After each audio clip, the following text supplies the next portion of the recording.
Nitakuwa ninafanya makosa kama nisipokuuliza hili swala la tuzo. Watazamaji na wanachama na wananchi kwa ujumla wangependa kusikia chochote kuhusiana na tuzo za filamu Kigamboni.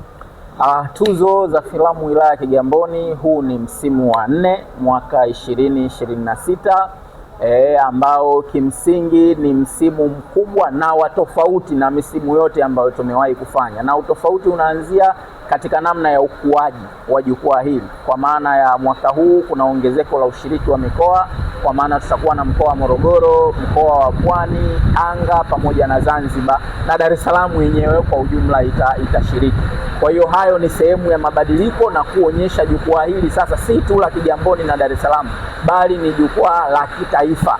Lakini kuanzia kwenye taratibu zote, impact na matokeo watakayopata washindi kwenye tuzo na washiriki itakuwa ni tofauti na miaka yote ambayo imewahi kufanyika. Lakini hata uandaaji na uratibu wa tamasha lenyewe kwa ujumla ni tofauti sana. Kwa mimi ni wasii pia, tumebakiza siku chache sana kwenye kukamilisha na kufunga dirisha la upokeaji wa filamu katika ukusanyaji, kwa maana ile submission ya kwenye online. Kwa hiyo ni wasihi siku hizi 13 mpaka 14 zilizobakia wazitumie vizuri kusubmiti kazi zao, kwa sababu mshindi wa mwaka huu na mshiriki wa mwaka huu basi inawezekana ukawa ni mwaka wa historia katika karia yake ya sanaa na uigizaji kwa ujumla.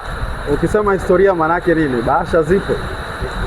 Bahasha ni itategemea na nguvu ya wadau, kwa sababu sisi tunategemea wadau. Kama mwaka jana tulifanyikisha kuwa na bahasha, safari hatutaki kurudi nyuma. Tunachokihitaji sio kuwepo tu kwa bahasha, bali kuboresha uzito wa bahasha tulizozitoa mwaka jana, mwaka huu ziwe nzito zaidi. Waliopata wanajua walipata kiasi gani, kwa tunatamani kiasi kile kiwe mara 2 au mara 3 zaidi, ili waweze kunufaika na kuona umuhimu wa kushiriki kwenye tuzo hizi. Wewe ni mwenyekiti lakini pia ni msanii. Baadhi au wasanii wanaopata tuzo kwenye Kigamboni Awards hatuwaoni kwenye jukwaa la sanaa kwa ujumla, yani kwa ukubwa. Ni nini kinawakwamisha? Kwa sababu watu wakishapata tuzo maana yake wanatakiwa wawe wakubwa zaidi ya hapo. Nafikiri mfanye research, lakini kama kuna tuzo zimewapa watu fursa ya kushiriki kwenye project kubwa, basi ni Kigamboni Awards.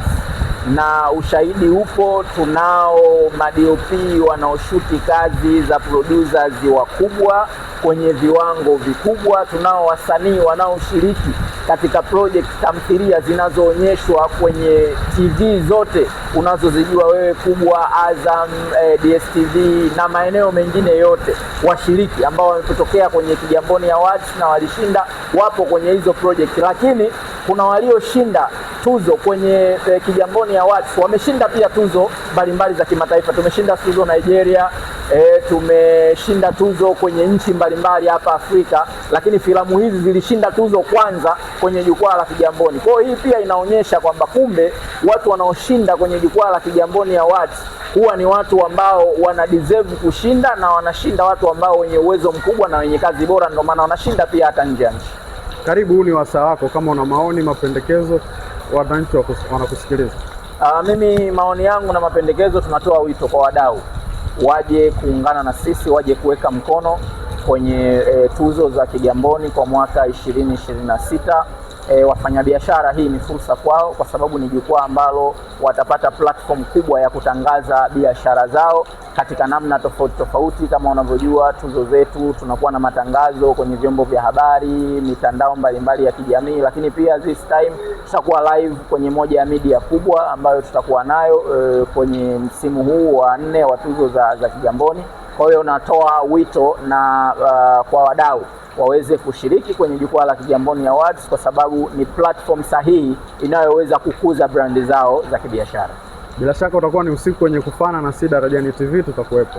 Vibaya mno, karibuni sana Darajani TV. Hizi tuzo ni za kwenu, hamhitaji kualikwa. Nyinyi mnatakiwa mualike media wenzenu. Kwa hiyo nyinyi hizi tuzo ni za kwenu, na tunategemea ushiriki na kutoa coverage kubwa Darajani TV kupitia kuanzia kwenye maandalizi mpaka kwenye tamati ya tukio lenyewe la tuzo. Kwa kuwa umelibariki hilo mwenyekiti, tunasema asante. Asante sana.